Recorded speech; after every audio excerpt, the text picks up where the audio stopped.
Hai, kamu sedang mendengarkan Tipot, bukan Teko ataupun Kendi, tapi Tipot, Teachers Podcast bersama saya, Aprilia Wulansari.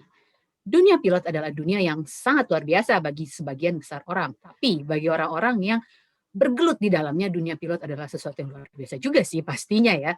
Tapi tantangan seperti apa sih yang dihadapi seorang pengajar itu ketika mereka harus melatih siswa-siswanya yang akan menjadi pilot-pilot masa depan yang tentu saja banyak hal yang harus diperhatikan. Nah, bersama saya hari ini sudah ada Nanda Esalawati yang akan membahas soal tantangan melatih siswa-siswa yang akan menjadi pilot-pilot masa depan di Indonesia pastinya yang akan bertanggung jawab untuk hidup banyak orang dan mungkin saja pendengar nanti akan di bawah pesawatnya oleh salah satu murid Nanda di masa yang akan datang. Nah, Nanda, how are you? Hai, kabar baik Hai. dong. Oh, senang banget ketemu sama lo lagi. Nah, tadi di opening gue udah ceritakan soal tantangan melatih siswa pilot. Karena kan pilot itu sebenarnya menurut gue ya, sebagai orang yang tidak bergelut di dunia pilot ya, itu menurut gue, jadi pilot itu luar biasa banget. Lo harus pinter, lo harus ini itu, lo Gue harus keren kayak, banget ya. terus mata lo nggak boleh rabun, nggak kayak gue nih rabun gitu kan. Terus abis itu lo harus tes fisik, bener kan ya? Lo harus tes fisik, check up Yes. gitu, medical check up tiap berapa bulan ya. Nah, 6 bulan. tiap 6 bulan kan menurut gue itu aja. Terus sekolahnya juga menurut gue tuh susah banget. Terus kayak, nah untuk jadi pilot itu kayak gitu. Nah, kebayang nggak sih lo sebagai seorang instruktur pilot kayak lebih susah lagi nggak sih? Lo harus lebih pintar dan lo harus siap menjawab semua pertanyaan. Tapi sebenarnya gue pengen tahu tantangan terbesar melatih siswa pilot itu apa sih, Nan? Sebelum ke tantangannya nih ya, Oke. jadi kayaknya di beberapa video yang lalu, video pertama kita, gue udah bahas nih soal Oke. flight instructor. Jadi sebelum jadi flight instructor itu harus commercial pilot dulu ya. Jadi harus jadi pilot komersial dulu. Setelah itu ada pelatihan lagi namanya Flight Instructor Certification. Di situ ada kelasnya juga dan ada praktek untuk menerbangkan dari sebelah kanan. Oke, tergantung. Kalau untuk Cessna dari sebelah kanan. Kalau misalkan untuk pesawat yang lain lagi, kadang-kadang beda tempat duduknya ya. Dan untuk heli juga kaptennya di kanan, berarti instrukturnya di kiri. Nah, itu beda Oke. duduk ya. Oke. Karena lo tadi nyebut-nyebut soal penglihatan nih. Dan Nah, pastinya. tantangan Bener-bener. buat jadi flight instructor itu yang satu penglihatan ya. Karena gimana juga untuk pesawat Cessna single engine itu kalau kita sebagai siswa kita akan duduk di left hand seat. Berarti controllingnya pakai tangan kiri. Oke. Untuk flight Pakai tangan kiri instructor gue. itu right hand seat. Controlling pesawatnya dengan tangan kanan. Itu untuk single engine fixed wing, sayap tetap. Kalau untuk heli itu di kanan right hand seat, instrukturnya left hand seat. Itu beda. Dan kita ngomongin tadi kan soal penglihatan nih. Itu tantangan untuk melihat yang tadinya instrumen di kiri, kompas itu di tengah, itu ada deflectnya 5 degrees ke kiri misalkan. Kalau kita pelatihan instruktur, kita duduk sebelah kanan nih, right hand seat, kompasnya di tengah-tengah, berarti kan ada deflectnya kan plus minus 5-nya di beda arah. Nah, yang itu berlawanan saja sudah kan? beda. Ya. Berlawanan gitu loh. Aduh. Melihat landasan pacu, runway itu, ada garis putus-putus tengahnya, nah itu juga akan beda gitu penglihatan. Itu tantangan pertama dalam hal penglihatan dan pindah posisi duduk. Itu tantangan pertama. Aduh. Masih tadi nyebut-nyebut kacamata ya kan penglihatan, jadi gue sambungin aja nih. Kan gue rabun, makanya itu hal pertama yang gue langsung inget gitu loh. Nah, itu kan baru satu. Gue penasaran tantangan-tantangan berikutnya tuh apa lagi, Nan? Baru satu itu soal penglihatan adjustment dari segi fisik ya. Kalau misalkan untuk teknis pengajarannya itu akan berbeda karena beda antara teacher dengan trainer dengan instructor. Nah, untuk instruktur ini kita hanya memberikan instruksi untuk dia berlatih terbang. Jadi instruksi, nggak yang kayak guru mengajar kenapanya instrumen ini terbaca begini, kenapanya pesawatnya posisinya kayak gimana, headingnya atau kayak gimana. Itu nggak kayak guru menjelaskan dari A sampai Z. Tapi yang instruksi itu lebih yang ke direct, ngasih direction, ngasih instruksi, ayo kamu coba manuver ini, kamu coba lakuin manuver ini, kamu landingnya posisinya coba pakai begini tekniknya, lebih ke instruksi. Itu urusan yang kedua tuh tantangannya, berarti kan soal verbal. Kita harus instruct, kasih direction gitu loh. Jadi secara verbal kita gimana juga perlu ngelatih berbicara dengan standar phraseology, dan standar phraseology itu set heading sekian, set course sekian, climb to altitude, descend to something gitu. Itu tantangan kedua soal verbal, harus standar phraseology. Dan itu dari awal kita harus ngerti duluan. Jadi kalau kita ngerti duluan, berarti kita ngasih instruksi ke studentnya akan lebih mudah gitu loh. Yang ketiga, soal verbal adalah tidak semua siswa itu mudeng.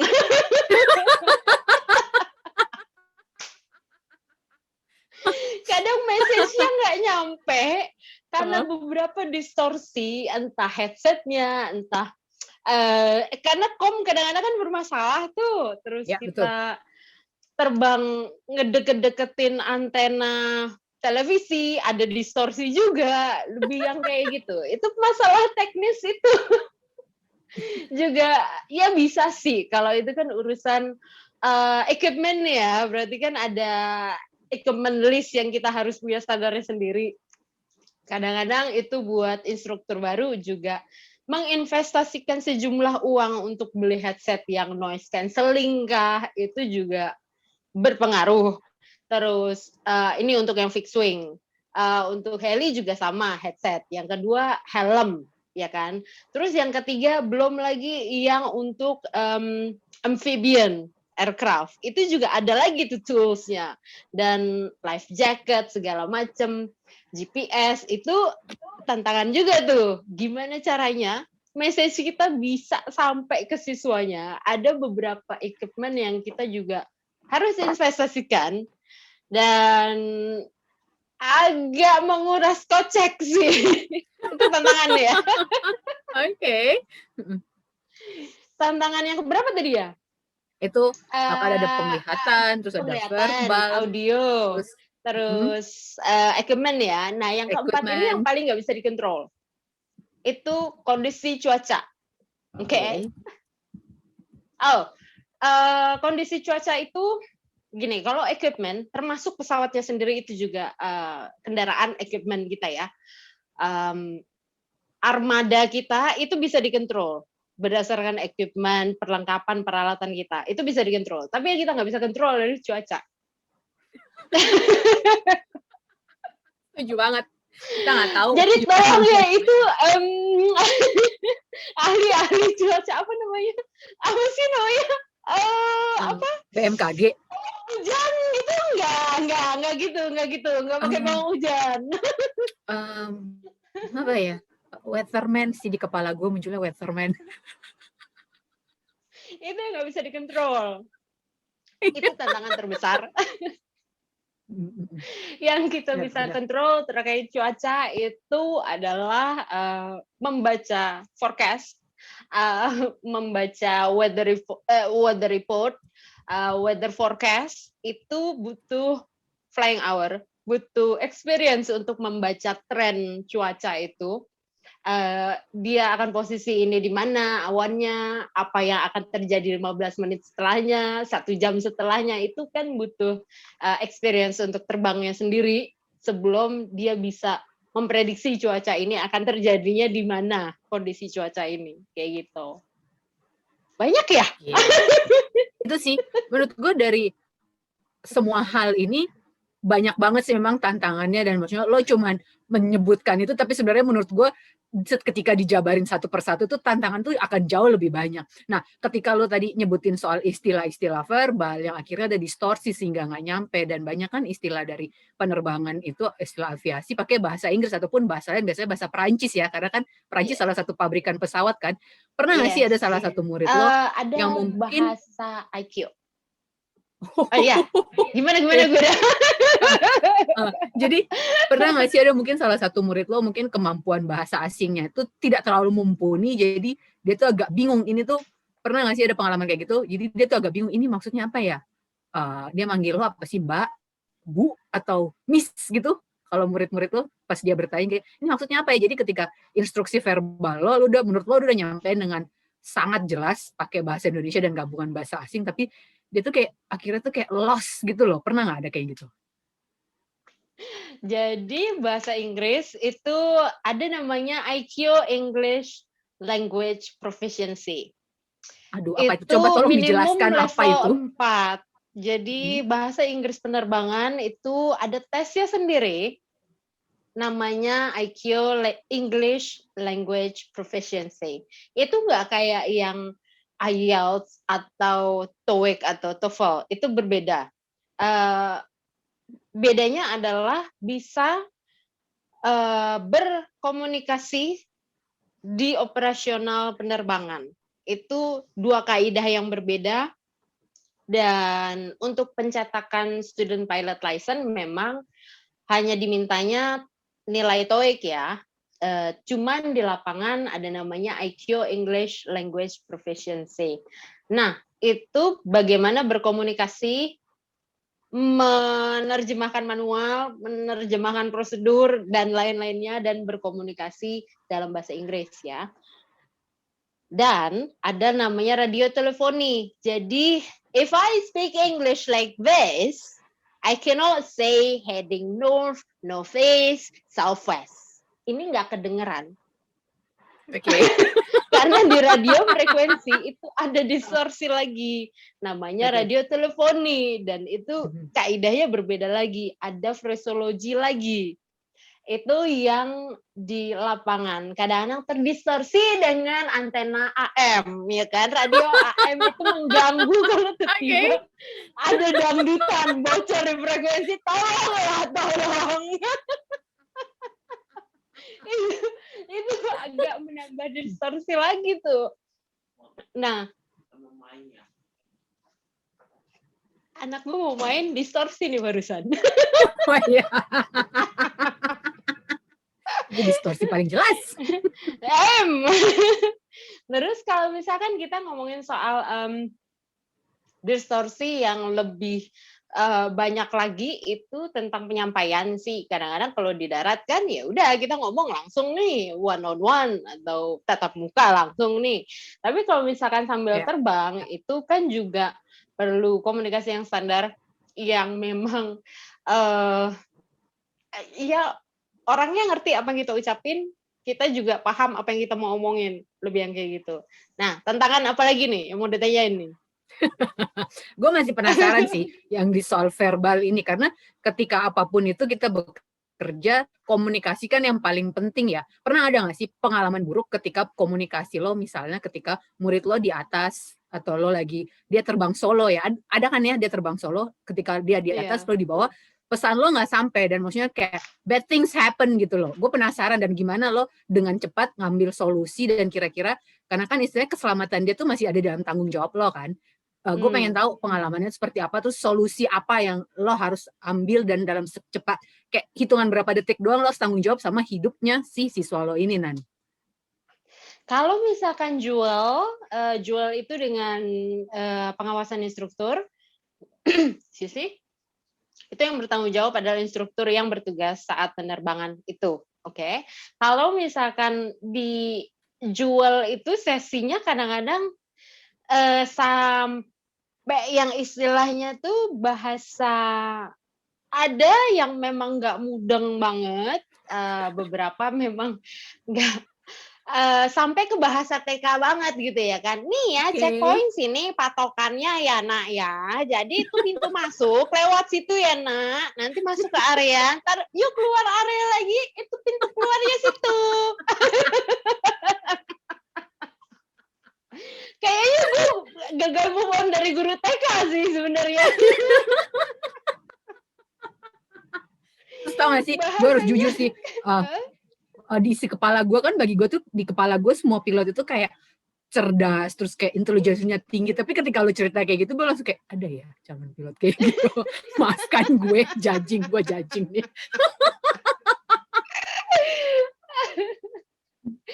Ada, gue pernah diceritain sih sama Bunda ya. Ibu gue juga Ya. pilot dan instruktur gitu loh. Ada pengalamannya dia, itu yang dia cerita gini, Bunda, boleh lepas sepatu nggak terbang? Itu juga ada. Ada yang terbang pertama kali take off sendiri dan siswanya, weh Bunda, pesawatnya melaku. Nah itu juga ada. Jadi dibuat senyaman itu untuk siswanya itu nyaman untuk terbang dan nggak ada pressure di penerbangan itu. Kadang-kadang kita nggak bisa yang sepenuhnya galak pas terbang, kita juga nggak bisa sepenuhnya nyantai pas terbang, karena gimana juga ada standar di penerbangan yang harus kita jaga untuk presisi terbang itu gitu loh. Jadi banyak komunikasi-komunikasi yang pada akhirnya, ya udahlah ya kan bahasa Indonesia aja, yang penting ngerti ini siswanya. Itu mungkin bisa untuk private pilot. Cuma kalau udah ke stage yang lebih tinggi untuk commercial pilot itu sudah mulai dibiasakan untuk standar phraseology. Kalau private pilot kan istilahnya baru yang jebolan SMA kayak gitu, ya masih awal-awal, jamnya masih baru banget gitu loh ya kan. Mungkin masih bisa dibahasakan kayak gitu. Cuman kalau udah training untuk commercial pilot, berarti kan kita tujuannya sudah ke, gimana nih maskapai yang end user kita standarnya kayak gimana. Kita juga harus bisa menjembatani ke sana gitu loh. Oke, iya sih. Dan memang dari semua cerita lo tuh, gue ngebayangin ketika lo melepas murid lo untuk terbang sendiri, dari tadi semua kendala yang dihadapin kayak penglihatan, verbal, equipment, dan cuaca, dan lain. Dalam satu kali, misalnya nih lo mau terbang, lo biasanya prepare tuh berapa jam, atau karena kayak menurut gue ribet banget dah, lo harus baca forecast dulu, lo harus prepare berapa jam sebelumnya, misalnya kayak lo harus ngelihat forecast misalnya buat penerbangan 2 jam, lo harus lihat forecast berapa jam ke depan kah, terus maksudnya misalnya terus lo merasa kayak tidur lo harus berapa lama sebelumnya, dan hal-hal seperti ini tuh lo share juga nggak ke murid-murid lo, apakah memang ada kelasnya juga kayak ini loh kelas persiapan sebelum lo terbang seperti ini nih, atau di dalam sekolah pilot itu juga dijelasin nggak sih kayak hal-hal seperti detail seperti itu, atau cuman bener-bener kayak teknis terus gimana cara lo nerbangin pesawat dan lain-lain gitu Nan? Sebelum praktek terbang itu memang ada kelasnya dulu, kurang lebih 2 bulan 3 bulan ya, tergantung sekolahnya. Terus di situ biasanya ada basic indoctrination, dan itu dijelasin tuh secara manusiawi kita harus tidur 8 jam gitu ya kan. Terus sebelum terbang juga akan pakai yang mana? Report kah? Kalau misalkan dia hanya terbang 1 jam, berarti kan dia pakai report atau pakai forecast gitu loh. Kalau misalkan kita terbang cross country ke Jakarta, ke sebutlah Solo atau Semarang gitu, kita bacanya yang forecast kah? Terus reportnya report yang mana yang kita baca? Nah itu juga ada namanya briefing juga. Kalau sekian jam sebelumnya persiapannya tergantung balik lagi ke company-nya masing-masing. Company operation manual itu akan beda satu company dengan company yang lain. Entah di flying school, entah di maskapainya itu pasti akan beda. Memang seragamnya satu, license kita. Cuman operation di lapangan itu akan berbeda tiap company-nya. Jadi kalau untuk berapa jam sebelumnya itu akan tergantung. Ada company policy-nya kayak gimana. Ada yang jemputan itu 3 hours before, ada yang jemputan itu 2 hours before, tergantung itu.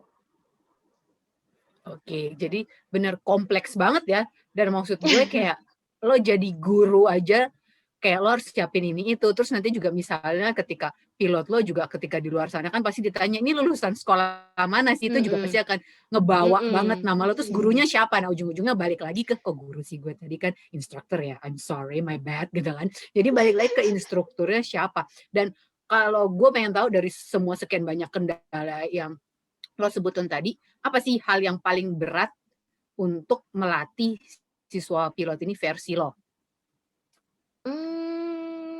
Versi gue, yang paling berat kalau dia tidak mengerjakan pekerjaan rumahnya karena dia nggak tahu kenapanya. Oke, ada ya yang gue pikir tuh kayak sekolah pilot kan sebenarnya orang mau sekolah pilot tuh nggak banyak ya, dan maksudnya tidak semua orang punya cita-cita mau jadi pilot kan, mungkin anak kecil bisa lah ya, cuma pas kira udah gede pasti dia akan tahu fakta-fakta jadi pilot itu susah kan. Tapi maksud gue ketika dia udah di dalam dia masih nggak kerja PR, terus alasannya biasanya apa, Nan? PR tuh bukan maksudnya yang PR besok dikumpul, enggak gitu. Maksudnya PR-nya tuh gini loh, kayak ada regulasi baru atau ada surat edaran baru. Nah yang kayak gitu-gitu kan kita harus baca sendiri gitu loh di rumah kan.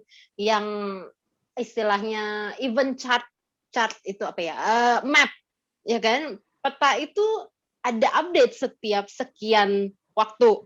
Nah yang kayak gitu-gitu kan kita nggak bisa ngasih taunya gitu loh ya kan. Kenapanya itu kan harus dari mereka sendiri. Istilahnya kita nggak bisa ngajarin mereka buat kepo kadang-kadang gitu ya kan. Jadi harus dari kenapanya itu dulu. Yang paling tantangan paling gede adalah kalau mereka sebenarnya nggak mau jadi pilot karena orang tuanya yang nyuruh. Orang tuanya nggak kesampaian jadi pilot, terus anaknya disuruh jadi pilot. Orang tuanya memang pilot, yang pengen anaknya juga jadi pilot. Itu susah banget. Susah, itu paling susah menurut gue. Karena nggak ada yang dari anaknya, gue pengen gitu loh. Dan itu gue nggak bisa nyalahin siapa-siapa, gue bahkan nggak bisa nyalahin anaknya. Karena itu di luar jangkauan kita sebagai flight instructor. Tapi itu berarti tantangan banget sih. Selain jadi flight instructor-nya, berarti lo jadi tempat curhatnya dia juga dong. Karena akhirnya lo sampai tahu kalau lo akhirnya, Mbak, aku tuh sebenarnya nggak mau di sini. Aku tuh cuma disuruh mama papa kayak gitu ya, berarti. Maksudnya kalau bisa pakai persenan nih, berapa persen murid-murid lo yang memang mau jadi pilot dan berapa persen murid-murid lo yang karena didorong orang tuanya? Tidak cukup data. Karena tidak pernah disensus. Tidak pernah disensus. Tidak semua FI mau menanyakan. Kalaupun flight instructor menanyakan, tidak semua siswanya mau bilang yang sebenarnya. Dan bagaimanapun sekolah pilot di Indonesia nggak ada yang punya guru BPBK, Bo. Jadi ini siswanya mau curhat ke Mandoso gitu ya kan, kemana gitu ya. Itu juga kadang-kadang jadinya kepala sekolah yang menangani itu atau bagian kesiswaan yang menangani itu juga bener. polemik sih ya, Bo gitu. Iya. Bener. Karena mungkin sudah dianggap mereka itu sudah dewasa ya, jadi mungkin tidak ada lagi yang hal-hal seperti itu ya. Nah, kalau dari kayak tantangan yang tadi, gue mau agak intermezzo dikit nih. Murid lo, kita bilang siswa ya, siswa pilot lo, yang paling muda tuh usia berapa yang pernah lo ajarin, dan yang paling tua tuh usia berapa yang pernah lo ajarin? Kalau yang termuda ada minimum requirement untuk siswa private pilot itu 16 tahun untuk dia punya student pilot license. Cuman untuk dia lulus sebagai private pilot minimum 17 tahun gitu. Kalau misalkan yang tertua ya hampir 40 maybe. 30-an. Ya. Kayak gitu. Tapi itu di posisi sekian tahun yang lalu, jadi jatuhnya dia lebih dewasa daripada gue sih gitu loh. Oke, jaraknya jauh juga ya, berarti gue belum bisa sih, gue masih 13 tahun sih sekarang, jadi kayak, ya I'm sorry, gue nggak bisa jadi siswa lo ya, Nan. Oke. Tapi seru banget sih memang dari tantangan ini, sebenarnya gue masih punya banyak pertanyaan lagi sih, tapi kita bisa bikin part 2 sebenarnya buat tantangan ini. Karena menurut gue ini seru banget, dari peralatan aja, cuaca, terus pengharapan verbal, gue belum kelar-kelar ini sebenarnya. Cuman memang waktu sih yang akan memisahkan kita, karena nanti para pendengar kita juga harus penasaran dong, biar lo dengerin lagi tantangan berikutnya itu seperti apa melatih siswa pilot. Dan buat para siswa pilot di sana, kalian keep strong ya, karena gue tahu kalian tuh pasti bisa. Gue dengerin ini aja gue langsung kayak, dan lo sebagai instrukturnya, Nan, semangat, karena gue tahu yang lo pelajarin itu harus banyak untuk mendengarkan pertanyaan mereka dan pasti mendengarkan curhatan mereka dong. Oh banyak, gue do I start ya curhatan siswa itu. Kita bisa bikin podcast berikutnya nih, sesi curhat anak-anak siswa pilot ya.